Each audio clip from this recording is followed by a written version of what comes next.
Wonderful. Good morning and welcome everybody to today's webinar on telehealth. I'm Brett Janelle, and with my partner beside me, Annette Janelle, we're your hosts today. And today we have the fortunate opportunity to get to speak with Dr. Traci Biondi from Prominence Health Plan. And she's going to help us answer some questions regarding telehealth. So good morning and welcome, Dr. Biondi. Maybe you could just start by just introducing yourself and telling our audience a little bit about you and what you do. Sure, great. Thank you so much. Thanks for inviting me.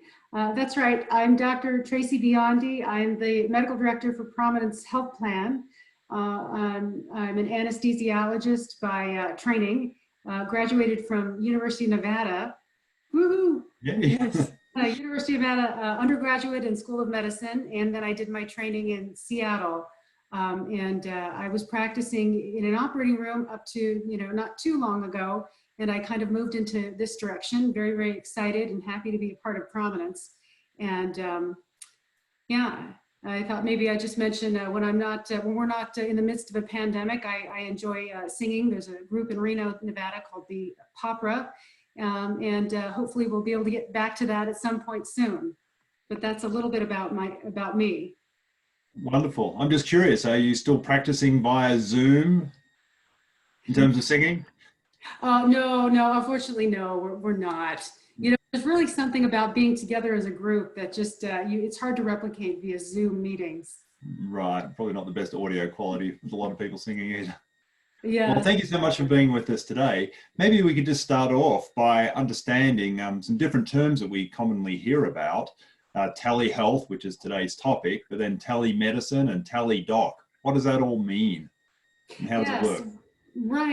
Right. So telehealth is really a general term. It can refer to remote non-clinical services, provider training, education, even administrative-like meetings.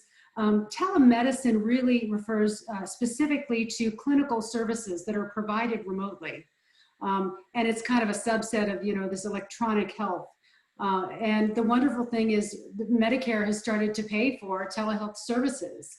It's something I think that's sort of been in the works for a long time, and it's exciting that that's happening. And Teladoc, that's another term I've seen. Is that referring to the doctor themselves, or? Right, yes. I mean, certainly telemedicine is also representative of a Teladoc or a telephysician. Teladoc specifically is a vendor. Teladoc is actually the vendor that we use at Prominence, and that particular vendor is the kind of thing that you can call or access 24 hours a day, 7 days a week. Certainly if you have an urgent medical situation, you can give them a call and you can seek out care, primary specialty care, or potentially maybe an urgent type of a service at any time. And, I wanted to also mention that telemedicine is really considered very, very user-friendly. It's HIPAA compliant, and it's really designed to allow virtual appointments with doctors and other providers through video chat or audio, right? Even just a phone call will do. And you can do that right from the comfort of your own home. So Teladoc is sort of the brand name, if you will. It's a very specific service that's offered. It's a 24 hours a day, 7 days a week kind of a service. And the nice thing about it is for Prominence, at least, it's a $0 copay.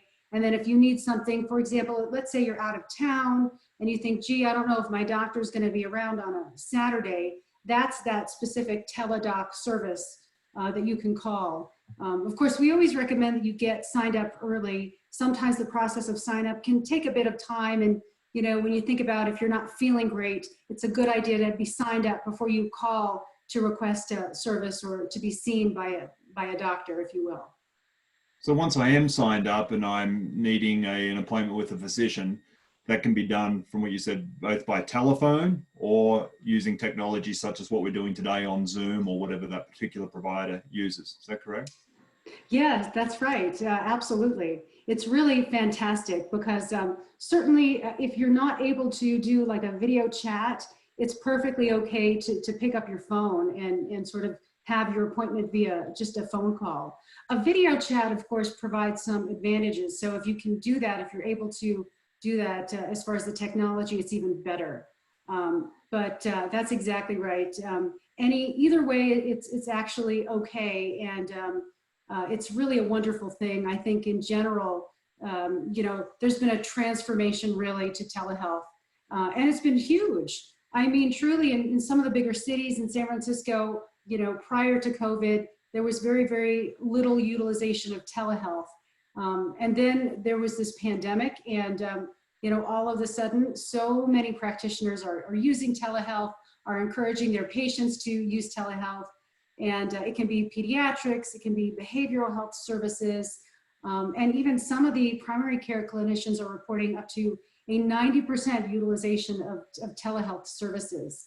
So, I think that in a lot of ways, there was kind of a resistance to change. People sort of didn't want to move toward telehealth. People are very comfortable with going in and seeing their doctor physically and feeling like that had to occur in order to be sort of an official, appointment. And then all of a sudden there was COVID, and it was a bit of a forced change. It could be because people were scared, perhaps scared to leave their home, maybe scared to encounter another patient or a person who was infected, or perhaps scared because they could potentially expose somebody who was particularly vulnerable to the infection. So then telehealth services started to ramp up, and it really has been a fantastic thing. And certainly since about December 2019, up until today, there's been an incredible increase in telehealth services. And I think that, people often will ask about things like, well, gee, what about the wait time? What about having to wait? And I think that there was a bit of a learning curve, certainly from our Teladoc vendor and just physicians and practitioners in general, in terms of how to respond to these phone calls, how to respond to this kind of demand. And there has been a bit of an increase in wait time. I think people do really see the value in this, and they believe that even with a bit more of a wait time, of course, they don't have to take the period of time that they would have to get in their car and drive somewhere and wait in a waiting room. So when you consider all of those things, it really is really an overall benefit for many, many people. Yeah, I know certainly from Annette and I having used telehealth with our son and dermatology, it's great. As you said, maybe sometimes you have to wait a few minutes, but you're waiting at home and you can continue on with what you're doing versus in a waiting room trying to entertain yourself. Well, and actually I noticed the difference is I did have to take my son to the doctor, and when I took him into the doctor, they actually gave us face masks and had us wait outside in our cars before we could be let into the office itself. And this is so much easier because then on the flip side, we've also had the doctor just say, I'll just call you and we'll do a video conference call. And it was a lot more comfortable. I'm totally sold on it. I don't care to ever go back to the doctor if I don't need to, just do it via telehealth, and it just makes it so much more convenient. What, as Brett pointed out, we've had several different types of appointments, but are you seeing like more types of appointments that are being used via telehealth, or what is mainly it used for? Because for instance, like today, I have to see my primary physician because I want it to be referred to a different doctor. And so it's just being done via telehealth, which I find very convenient. But what are you seeing? What kind of appointments are happening? Right. Yeah. I think primary care is one of those specialties that is really able to take advantage of telehealth. And I think it's wonderful that, they're able to see you and refer you just right there via video chat, I'm going to assume, which is terrific. Certainly primary care is a big sort of specialty that is really taking advantage of telehealth.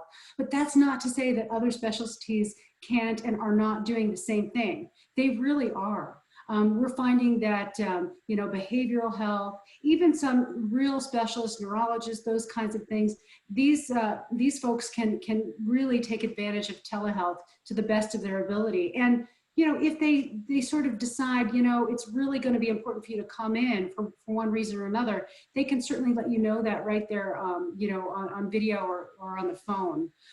Not to suggest that there isn't any variation, right? I mean, there always will be some barriers. For example, technological difficulties. There may be folks out there that are just not quite as savvy. And so certainly that hampers the physical exam portion of the telehealth appointment, right? Certainly older adults, it can be difficult if there are people that have diagnoses of dementia, things like that, language, translational issues, those kinds of things.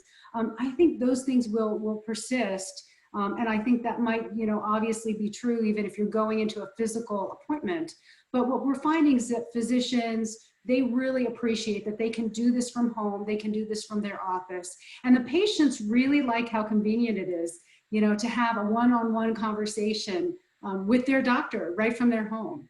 They can do, physical exams. They're really able to do most of those things right over video chat. They can do a relatively complete evaluation, and certainly it just makes sense right about now, especially because people do have a lot of fears and are concerned about going anywhere, let alone to a doctor's office potentially with other people who may be, sick or potentially are infected. There's a lot of concern for being exposed to the virus. And so I really believe that even when we start to open up in thinking about how we do that, when we're no longer discouraging people from coming back to the office, it's really going to be important to be able to, assure people that they can come into a safe environment, right? So when they go to see their doctor, offering things like masks, even parking lot sort of greetings, those things I think are going to be the norm. Even thinking about ways in which maybe you can schedule your appointment, come into the office and really not have to wait at all. Go right back to the room where you're going to be seeing your doctor. I think that would be ideal. And hopefully we're going to be striving toward more efficiency as far as that goes. Well, I like that because one of the things that I noticed during this time, because I've taken my son to the doctor several times, and one doctor, like I mentioned, had us wait out in our car, gave us face masks to wear in.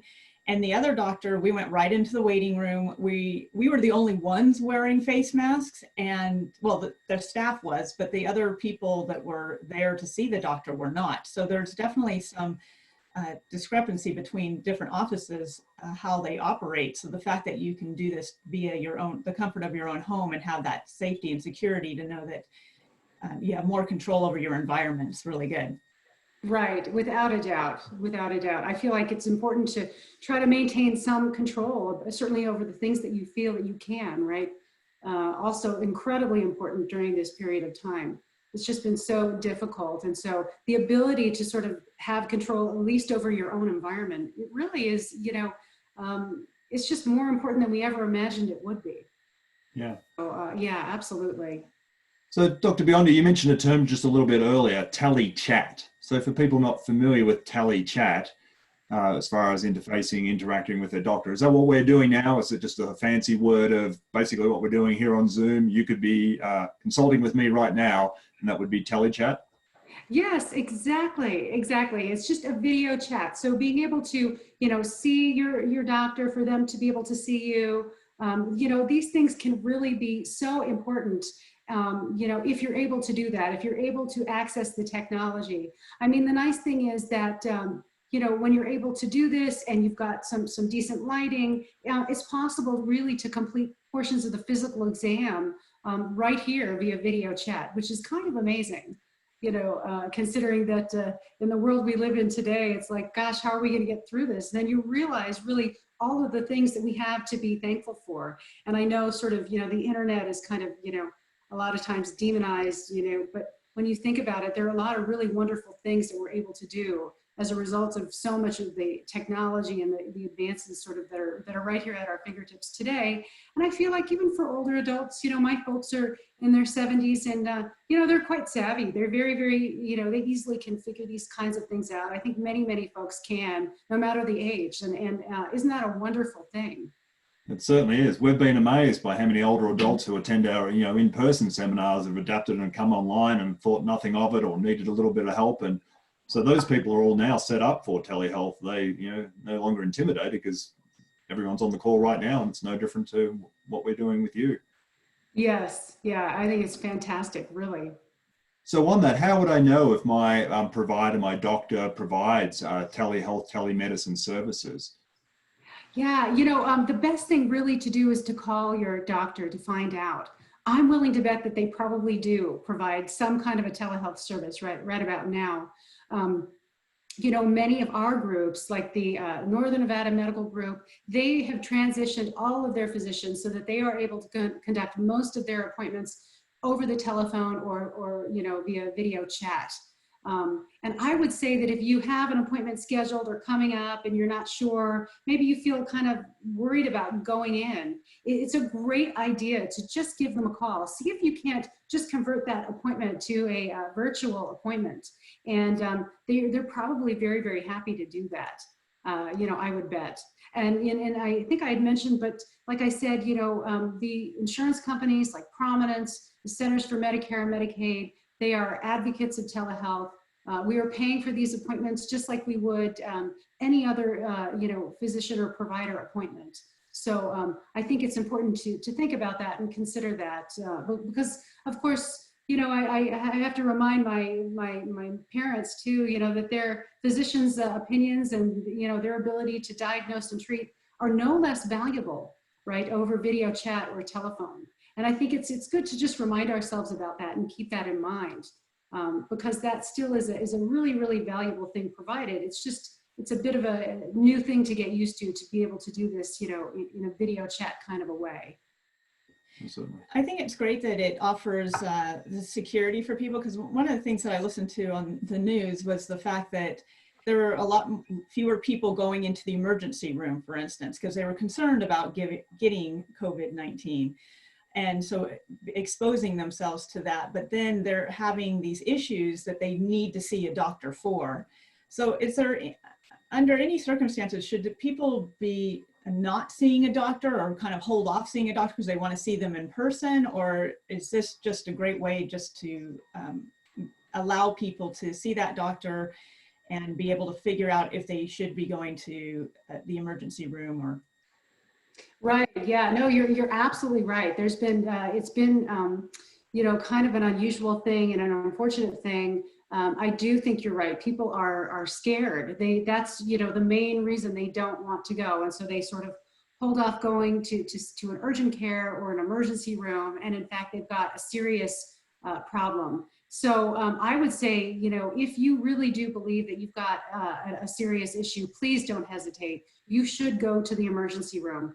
There's no reason not to do that. And, the emergency rooms, as you can imagine, are well aware, and they do all that they can to take precautions in terms of keeping themselves safe and keeping you safe when you come to visit. But, Teladoc is really, or telehealth, if you will. I mean, those are for the kinds of things that are more routine. For things that are truly emergent, it's important to get help. And if you need to get help right away, please, you should feel confident that you can do that. And the hospitals, certainly here in town and really wherever you go, the hospitals are going to do their very, very best to continue to keep you safe.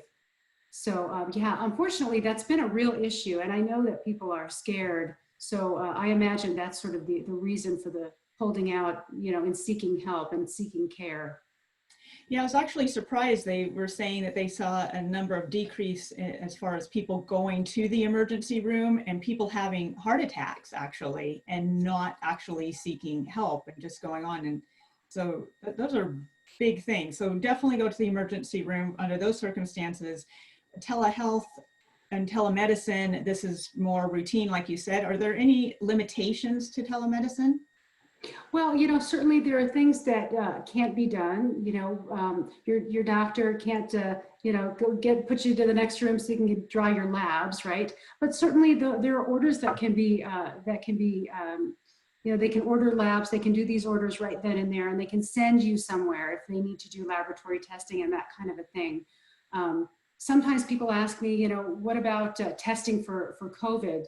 And I think that, a lot of people want to be tested, and some of the things telehealth can do, depending on how you use it. For example, if you call your doctor and you report that you're having symptoms and you're able to describe those things, and they then recommend that you go get tested, they can actually direct you to where you ought to go and do that. With things like Teladoc, it's a little bit different because Teladoc is kind of, it's a specific vendor and a service. It's not specifically your healthcare provider. So when it comes to Teladoc, they actually don't send people out for COVID-19 testing. They will certainly discuss those test results with the person that's calling in if they'd like to do that. But for, if you have a real concern specifically about testing, those are the kinds of things that could potentially be addressed with your doctor, and certainly could be addressed via video chat and telemedicine specifically. But yeah, there'll be limitations. Oftentimes we might ask people, gee, could you, if you have a blood pressure machine at home, a lot of people do, will ask you to go ahead and take your blood pressure right then and there. There are certain things that can be done, and not everybody's going to have these kinds of things at their fingertips. So yeah, there'll be certain things and limitations that we'll not be able to do, even with a virtual chat. But you'd be surprised. Doctors are pretty savvy, and a lot of times they can figure out whether or not something needs attention right away or immediately, or if they need to do something further in terms of testing or treatment. Well, wonderful. So, Dr. Biondi, if I have a telemedicine appointment coming up, is there anything I should do to prepare for that? You'd mentioned blood pressure. If I have a blood pressure machine, I can potentially take that. Is there anything, or is my doctor going to tell me that in advance, or the office? Are there any things we should know to make the most of that time? Right, that's great. Yeah, things that you need to do that you probably wouldn't really think about doing. Some of the things are, thinking about if you need to sort of download specific software potentially before the visit. Do you need to set up the computer, test your computer, make sure that you've got audio? Of course, the phone is pretty obvious, right? Everybody's aware of how to use the phone. But if you're going to do the video chat, it's something to really think about and just prepare before you start your visit, really. You want to have a list of questions ready. You want to be sure that you've got your prescriptions ready to go, so that when you get to that point in your appointment and your doctor says, well, what are you taking now, or what were you taking before? It's good to have that information readily available so you can share that. And then, minimizing background noises, distractions, those kinds of things are important. Of course, if you tend to bring somebody with you to your appointment, think about having them right there while you're having your virtual visit, right? Or your video chat appointment. And then always consider what you might do if your technology fails. What kind of a backup you might have, which is, of course, just making a phone call would make that easy, most likely. But, it's amazing. Even some of the psychologists and psychiatrists are really feeling like they were hesitant before, and now they feel like they can truly, have a nice virtual appointment with their patients. They're able to talk with them. They feel very comfortable. People, don't forget also, people are thinking, gee, what should I do to prepare? Get dressed, just as if you would if you were going to your regular appointment, right? These are the kinds of things that we didn't used to talk about because we didn't need to. But now, it's like put on your pants, put on your shirt, and, it gives you more confidence. It gives you a feeling of really being ready. So I think it's, I'm just going to mention that. I think it's kind of, interesting and fun and to point that out. And I do think it's truly important. Now, you mentioned it a little bit about the psychologists. So behavioral health, I wanted to bring that up a little bit. It's interesting. I've heard some that they're doing more of that online, being able to, and it's great to be able to see the client's surroundings. So yes, basically where they're living, what's going on around them, it actually gives them a different perspective than them just coming into the office. What are you seeing as far as behavioral health during this challenging time? Yeah, it's true. It's amazing. You get this kind of, it's a bit of a different kind of an insight, really, when you have somebody over video chat. And I think you're right. You get information.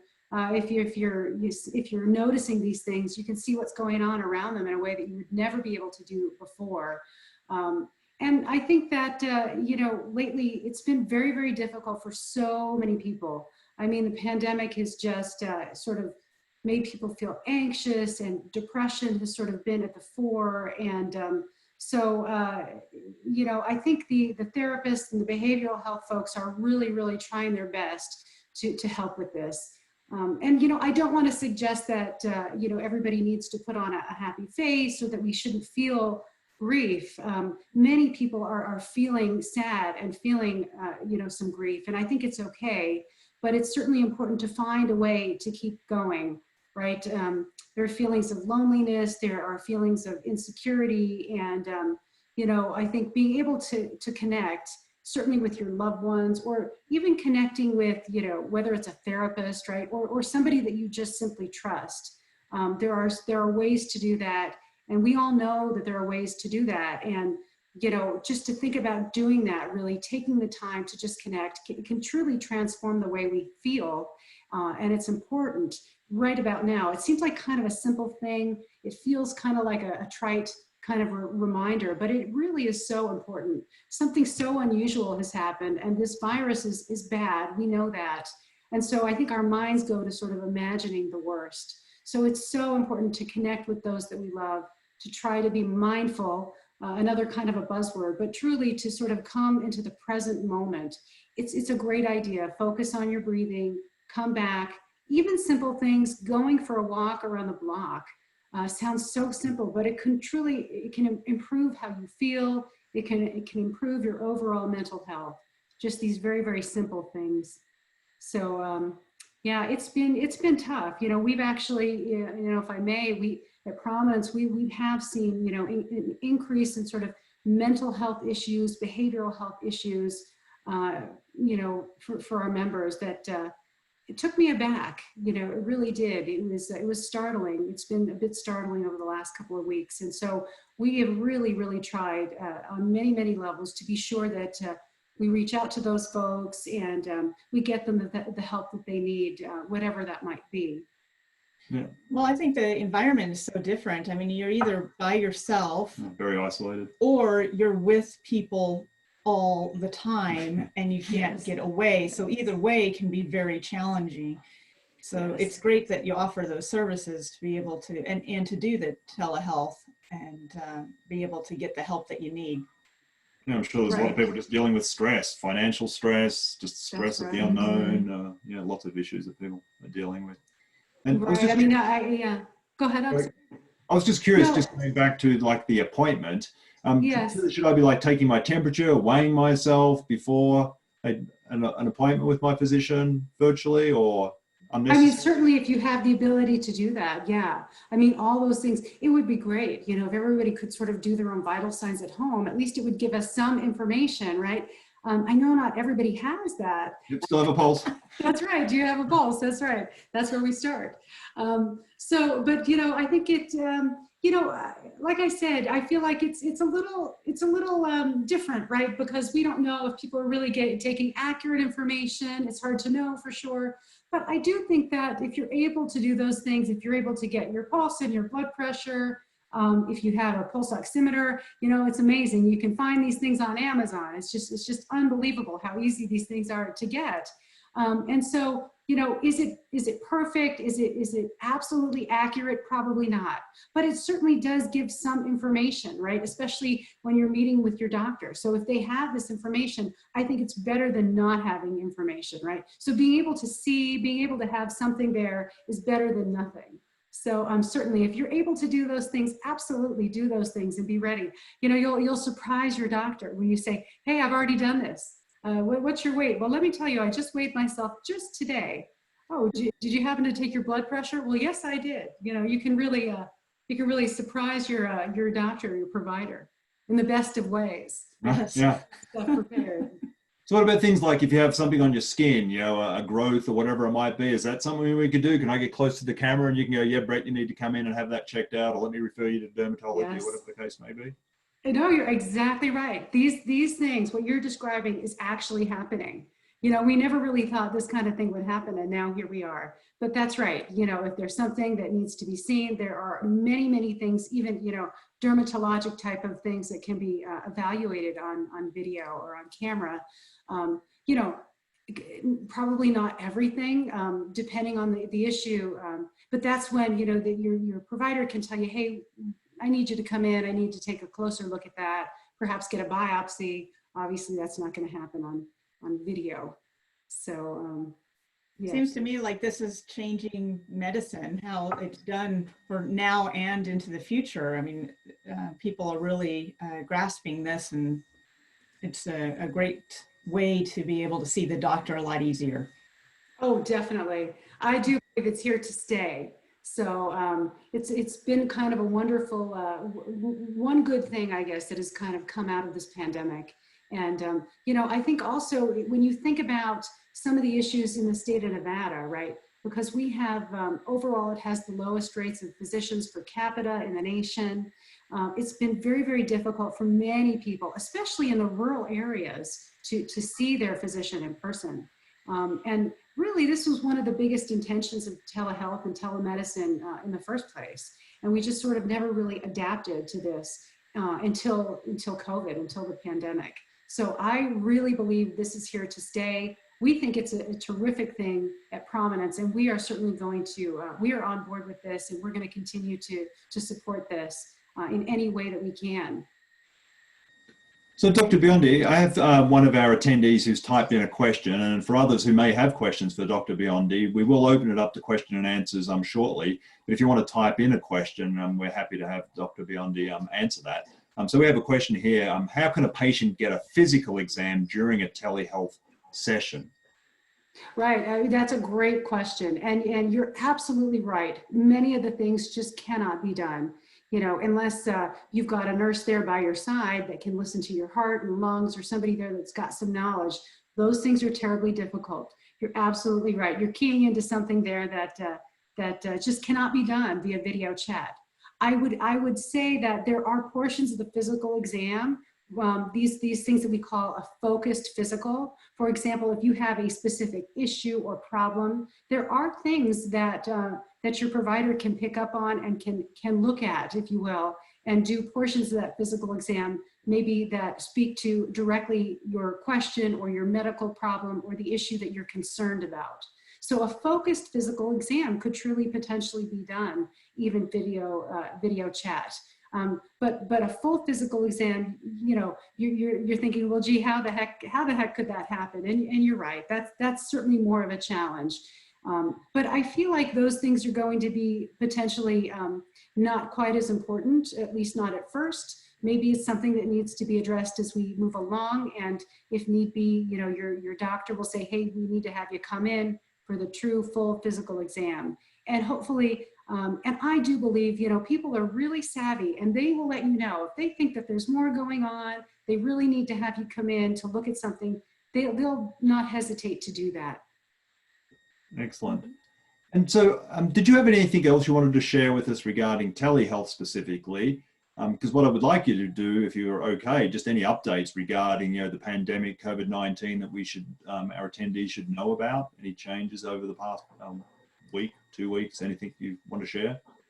Sure. Yeah, no, I didn't have anything more in terms of telehealth unless there are further questions. And I'm happy to share some updates just in general. I know that, updates are sort of, they can be a bit maddening. They're coming all the time. We're getting them from so many different sources. But certainly I'm glad to do that. And I guess I just want to make sure that everybody kind of understands, first of all, that the SARS-CoV-2 is actually the name of the virus that's causing the outbreak. And it's a type of coronavirus. We all probably are aware of that. But one thing that people may not know is actually this particular type of virus is endemic. So it recurs year after year, and it causes the common cold. It's certainly not the same virus exactly as the SARS-CoV-2 virus. It's just from the same family of viruses. The other things that you may remember are things like the SARS-CoV, that was the epidemic in 2003. And then the MERS-CoV, and that was back in 2012.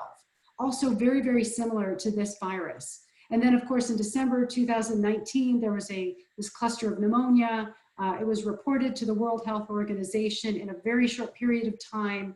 And the new virus was isolated, and that's the one called the SARS-CoV-2.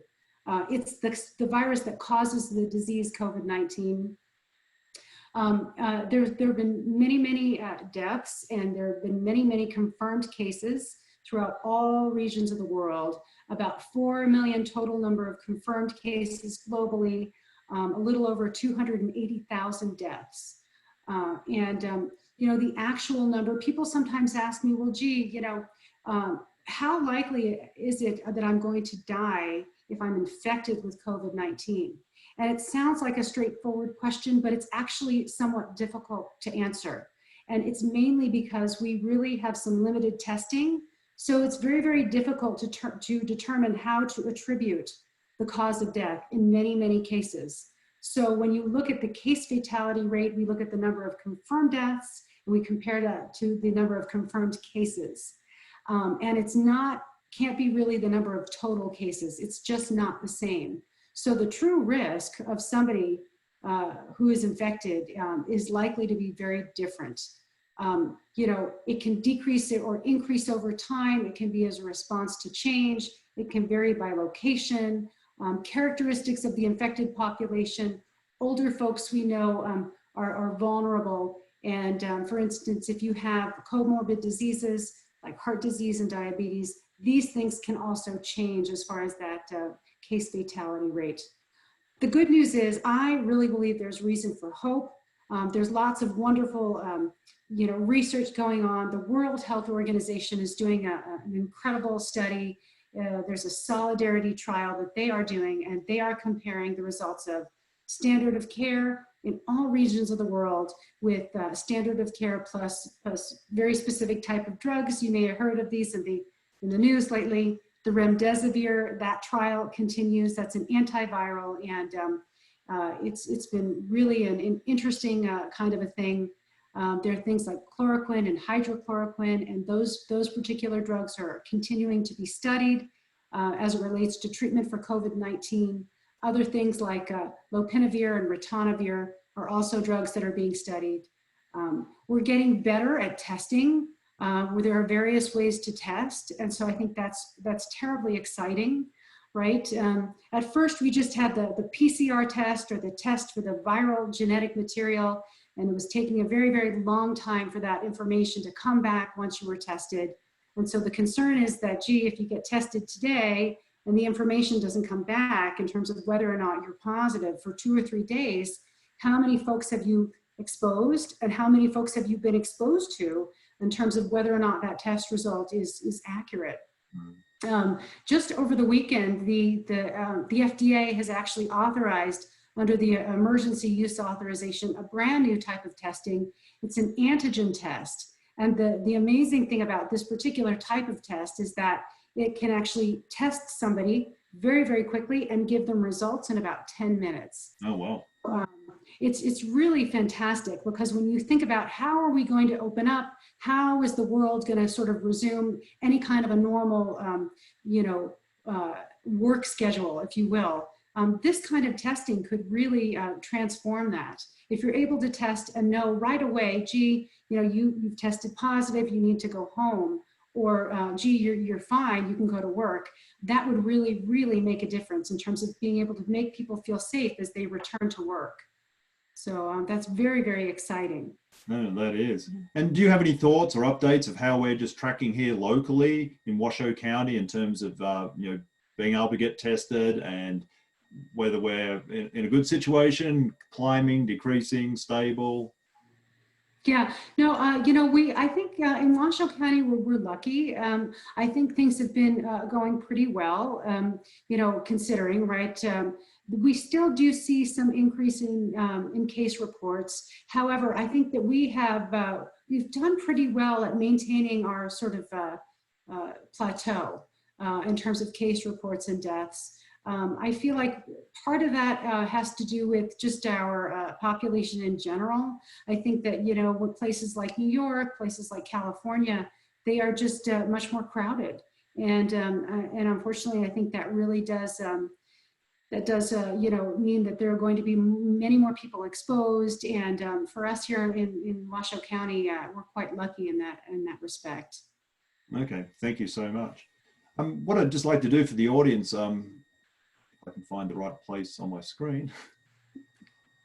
Just bear with me one moment. I just wanted to give everyone an opportunity in a moment just to ask questions, but also just to register for any upcoming seminars that we have. And if I just bring this back up.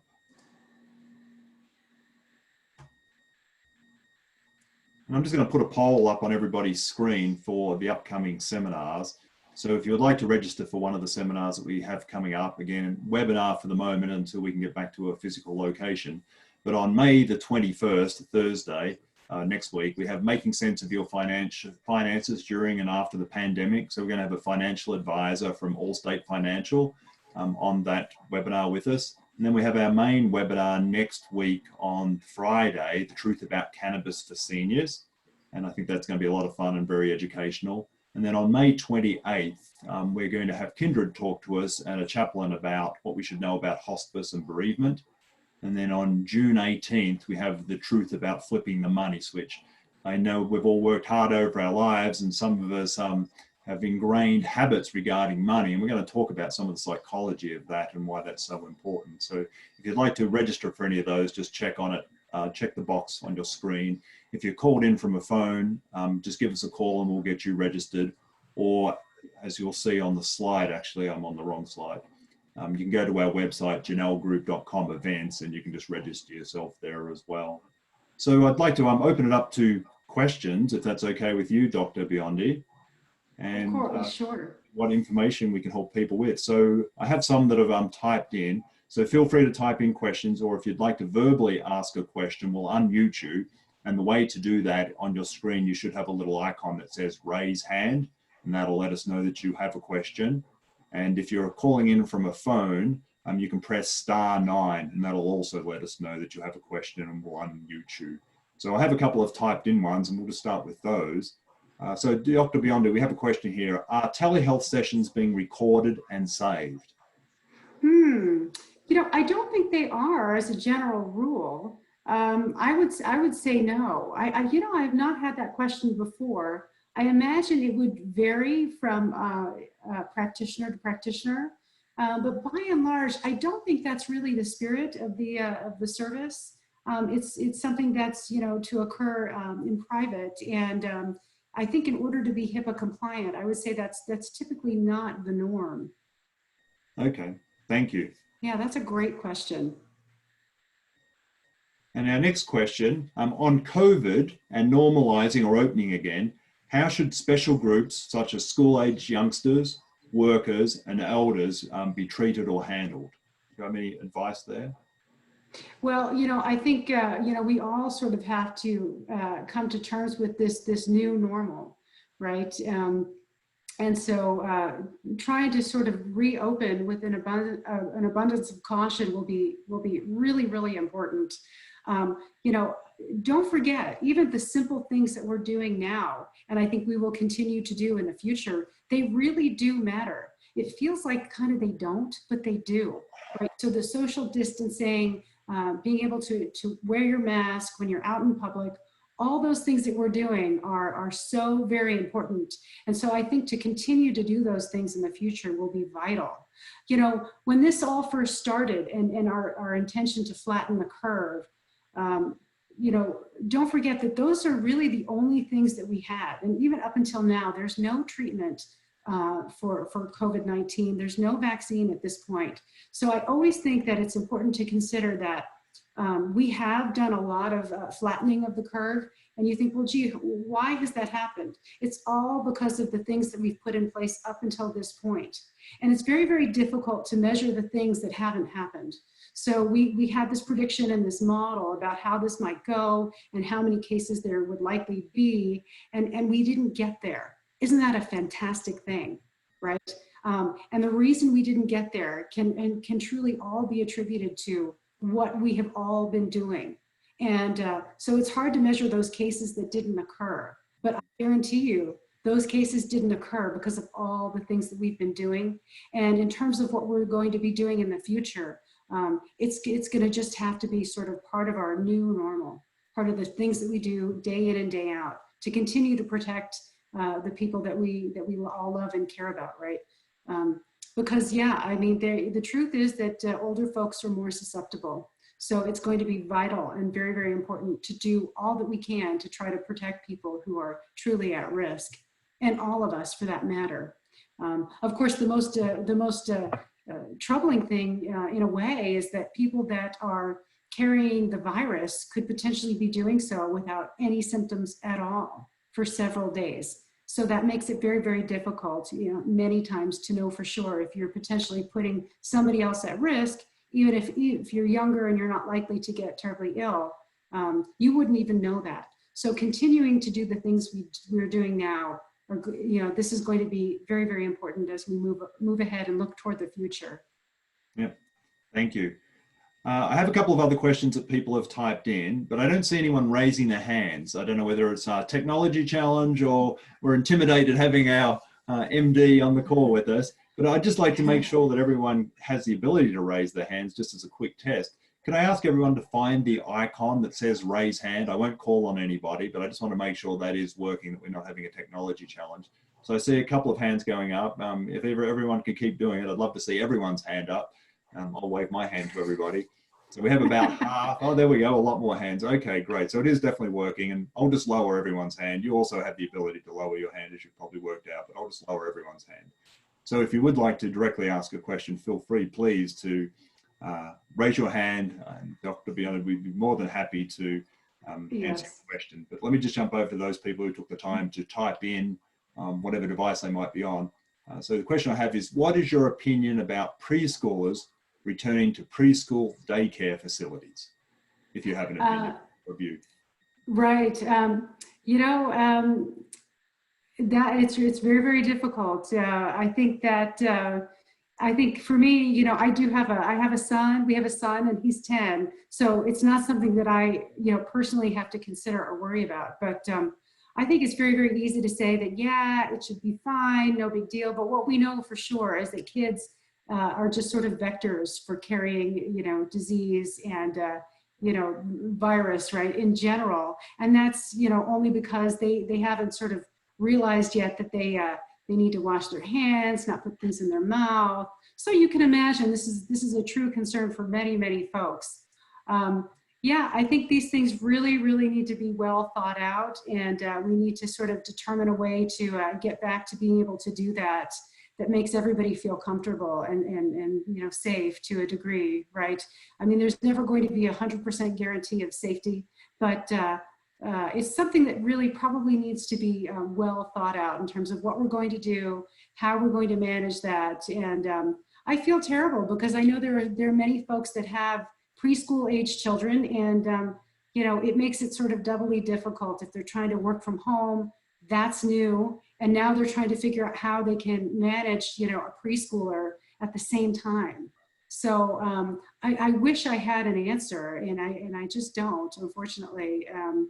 But I do think that when this all starts to open up again, we should be cautious. We should follow the data, and we should also really consider ways that we can do things that are going to make parents feel comfortable, right? Sending their kids back to preschool and even to elementary school. I think that, the sort of psychological feeling of fear or feeling like, oh my gosh, is something going to happen? That's distressing enough. So I don't know how you'd be able to focus on what you're doing if you're worried about those kinds of things. So, yeah, I don't know. I just don't know what we ought to do at this point quite yet. I'm hoping that at least at some point in the future, there's going to be continued development, scientific research, and people that are really brilliant are working on these kinds of things, which it really does give me hope for the future. Vaccines are in the works, and so I think that that's the kind of thing that's truly going to transform those kinds of things that we took for granted on a regular basis, like sending kids to preschool. Right. Yeah. Lots of issues that need to be sorted out, but as you said, lots of very smart people working on it to do what we need to do. Yes. We have another question just asking about how do we go about initiating a telehealth appointment and then going about getting online? I know we kind of touched on it, but could you just maybe reiterate that process? Yeah. So, I mean, I would suggest just call your doctor. call your provider. I would be, like I said, I'd be really surprised if your doctor, whoever that might be, is not offering a telehealth visit or a telemedicine type of an appointment. I think you would be, you would be pleasantly surprised to know that it is very, very easy. Once you call, they will give you instructions in terms of what to do or how to do that, when you ought to be ready for that visit and those kinds of a thing. But I think that just a phone call to your doctor's office, they know. I mean, they're very well versed at this point. It's amazing how quickly human beings adapt. And so I would say they're ready for you. Give them a call and say, gee, I know that I've got an appointment scheduled that's coming up. It was from last fall. I don't want to come in person. Can you see me in a virtual visit? And I bet you they'll say yes. So don't hesitate, just make the call. Yeah, exactly. And actually, from my own experience, the doctor just told me, you need to download this program, make sure it's working on your phone, and we'll be calling you. So. Yeah. Right. Yes. Good. That's good. Yeah, that's exactly it. They'll give you the instructions. Typically, it's really quite easy to get that all sorted out once you make that phone call. They know, they can anticipate what you're going to ask. And technology shouldn't get in the way. If you can't work out the technology part from what we're aware, and I'm sure you can confirm that they'll just do it over the phone. Absolutely. That's exactly right. A phone call works. Even in this day and age, people say, well, gee, a phone call, does that really count? It does. It counts for you and it counts for your doctor. So don't hesitate. There are slight differences in terms of, I think, how that's reimbursed, but it really does matter and it really does count. And I think that, no matter how you're able to communicate, go ahead and do it. Just so important. Great, thank you. So we have someone who's raised their hand, so I love hearing live questions. Yes. So it's the Howards, so let me unmute, and I'm not sure if it's Denise or Fred. Please go ahead and answer, try again, ask your question. They're still muted. No, it's still muted. Let me try one more time. You might need to unmute yourself. It's probably prompting you on the screen to unmute yourself. I've unmuted you, but you need to acknowledge that I'm unmuting you.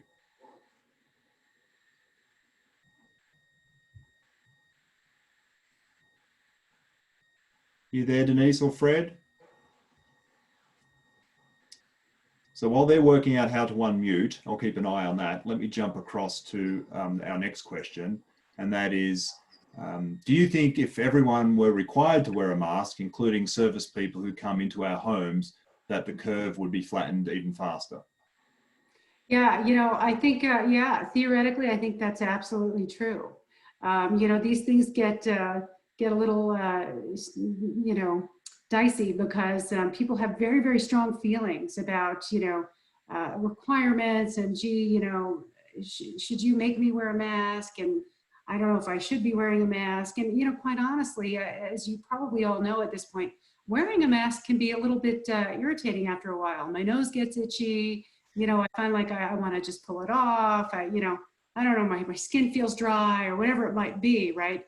I think in theory, I mean, if everybody could do that, we would find that that would absolutely make a difference. And I will tell you that, as much as we want to be respectful of everyone and sort of, what everybody believes and everybody truly feels, and I know there are differing opinions on that, I will say that most businesses, you will find that they will actually, they can sort of make their own rules and requirements around this particular issue. And so, they can sort of decide if they think and feel that very strongly that you ought to be wearing a mask when you, go into their establishment. They will let you know. And, they're allowed to sort of make those rules. And by the same token, if people feel strongly that they don't want to do it and they're not interested, well then, gee, they can't go there, right? So, these things are a bit troubling. And yes, ideally, I would say that that's right. It would help to flatten the curve. And the longer we can do that, the longer we can stretch that out, the better off we'll be. Sometimes I get the question, well, gee, if I'm just going to get this particular disease, right, because it's just so prevalent and everybody's eventually going to get it. I don't know if that's necessarily true, but some people feel that way. Some people say, well, gee, why don't I just get it now? right? Let's just get it now and get it over with. And the truth is, we want to try to extend that out for absolutely as long as possible. We want to prevent people from getting the disease as long as we possibly can. In doing that, we're able to work on how to treat it, work on finding a vaccine, right? And work on not overwhelming our hospitals. So that's truly the reason why, we don't want you to just say, I'm going to throw my hands up, I'm just going to expose myself and I don't care. There are reasons really why you should care and why we do care. And the reasons why that we're doing this, and we have been doing this from the very, very beginning. Sometimes it's good to remind ourselves about those kinds of things. I guess also because it impacts everybody differently. While you might be totally healthy, you just don't know some underlying thing maybe you have that doesn't go well with it, and you don't recover the way you thought you would, even though you think you're perfectly healthy. That's right. That's right. There's so many unknowns. Yeah, I mean, I love to go down the research rabbit hole on this. I won't do that today, but yeah, it's crazy. It's just crazy. It's terribly interesting, from a medical perspective. And I feel like, the things that we're finding, or the people that are treating these folks in hospitals, especially in New York, there are lots of video seminars on these kinds of things, and they just find out an incredible amount of information, and they do their best to adapt depending on what they find, almost on a case-by-case basis. Yeah. Now, next question, Dr. Biondi. My husband is having chemotherapy for cancer.